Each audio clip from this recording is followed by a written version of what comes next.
আপনি কি আপনার আশেপাশের সমালোচকদের কথায় অত্যন্ত বিরক্ত হয়ে থেমে গিয়েছেন? তাহলে এই ভিডিওটি আপনার জন্য। জেফ বেজোস বলেছিলেন, যদি তুমি সমালোচকদের সহ্য করতে না পারো তাহলে নতুন বা আকর্ষণীয় কিছু করার চেষ্টা করো না। এই কথাটা শুধু একটি উক্তি নয়, এটা জীবনের বাস্তবতা। যখনই আপনি স্বপ্ন দেখবেন বা ভিন্ন পথে হাঁটবেন, নিজের মতো করে বাঁচতে চাইবেন, তখনই দেখবেন চারপাশ থেকে সমালোচনার তীর ছুটে আসছে আপনার দিকে। সাথে সাথে দেখবেন মানুষ আপনার সাহস নিয়ে প্রশ্ন করছে, আপনার সিদ্ধান্তকে বোকামি বলছে।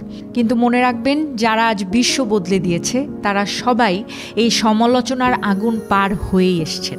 তাই বলি, সমালোচনাকে ভয় পাবেন না একদমই, বরং এটাকে প্রমাণ হিসেবে নিন নিজের কাছে যে আপনি সত্যি কিছু করে দেখাতে পারেন। সাধারণ পথে চললে কেউ কিছু বলে না, অসাধারণ পথে শুধু বাধা আসে। তাই বলবো, আপনার স্বপ্ন আপনার নিজের, সমালোচকদের মতামত নয়। এগিয়ে যান নির্ভয়ে।